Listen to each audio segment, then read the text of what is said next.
नमस्कार मित्रों, गौतम कौन सी जाति में आते हैं? गौतम किस श्रेणी यानी कैटेगरी में आता है? क्या गौतम एक जाति है या गोत्र? गौतम ब्राह्मण, क्षत्रिय, राजपूत, खत्री और अन्य समाजों में कैसे पाया जाता है?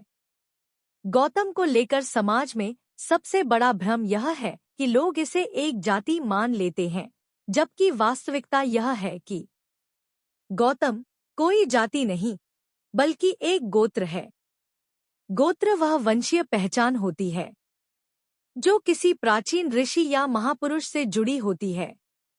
गौतम गोत्र का संबंध प्राचीन वैदिक ऋषि महर्षि गौतम से माना जाता है, जिन्हें ब्राह्मण और क्षत्रिय दोनों परंपराओं में अत्यंत सम्मान प्राप्त है। इसी कारण गौतम गोत्र कई जातियों और समुदायों में पाया जाता है और इसे किसी एक विशेष श्रेणी तक सीमित नहीं किया जा सकता। गौतम किस कैटेगरी में आता है? गौतम की मुख्य पहचान गोत्र के रूप में है, न कि किसी एक जाति के रूप में। व्यक्ति की जाति उसके पारिवारिक इतिहास, जन्म और सामाजिक परंपरा से तय होती है, जबकि गौतम गोत्र उसकी वंशीय और सांस्कृतिक पहचान को दर्शाता है। मुख्य श्रेणियां जिनमें गौतम नाम मिलता है: 1. गौतम राजपूत बटा क्षत्रिय। गौतम राजपूतों कोडोट कई परंपराओं में सूर्यवंशी क्षत्रिय माना जाता है। ये मुख्य रूप से उत्तर प्रदेश, बिहार और मध्य प्रदेश जैसे क्षेत्रों में पाए जाते हैं। इनका संबंध प्राचीन शाक्य वंश से जोड़ा जाता है। शाक्य वंश वही वंश है जिसमें सिद्धार्थ गौतम, गौतम बुद्ध का जन्म हुआ था। इससे यह स्पष्ट होता है कि गौतम गोत्र क्षत्रिय परंपरा में भी पूरी तरह मान्य है। 2. गौतम ब्राह्मण।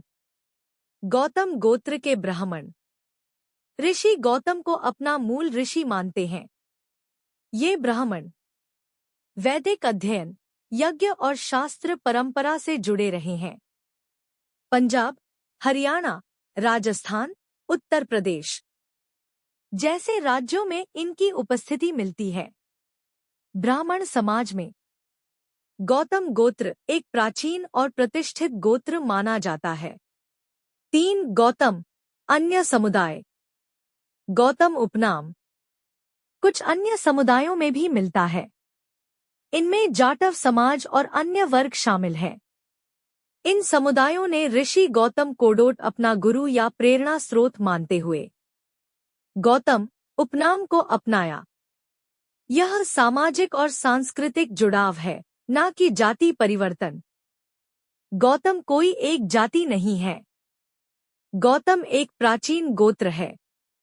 यह ब्राह्मणों, क्षत्रियों, राजपूतों, खत्रियों और कुछ अन्य समुदायों में पाया जाता है।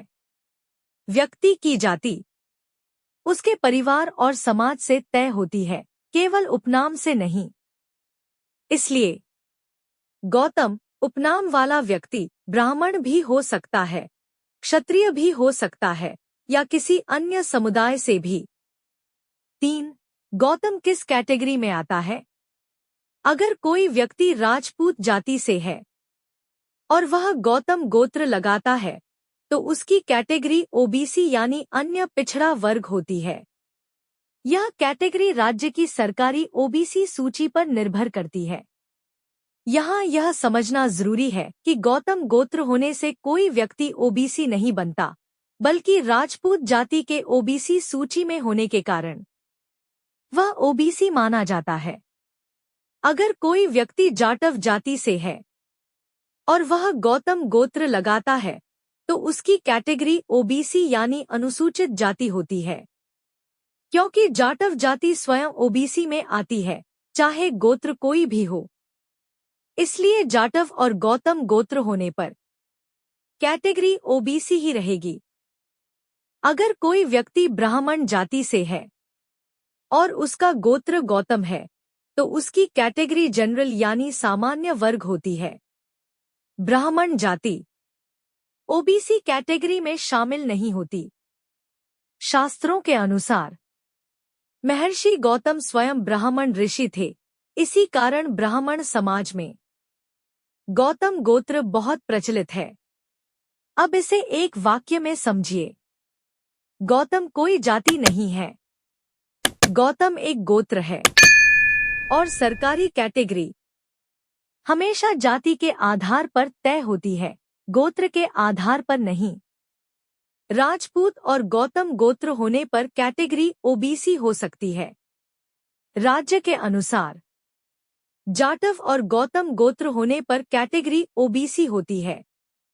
ब्राह्मण और गौतम गोत्र होने पर कैटेगरी जनरल होती है। उम्मीद है तो मित्रों, अब आपको पूरी तरह समझ में आ गया होगा कि गौतम कौन सी जाति में आता है और गौतम किस कैटेगरी के अंदर आता है। गौतम कोई एक जाति नहीं, बल्कि एक प्राचीन, सम्मानित और ऋषि गौतम से जुड़ा हुआ गोत्र है। अगर आपको यह जानकारी सही लगी हो तो इस वीडियो को लाइक करें, शेयर करें और चैनल को सब्सक्राइब जरूर करें। मिलते हैं अगले वीडियो में एक और महत्वपूर्ण विषय के साथ। धन्यवाद।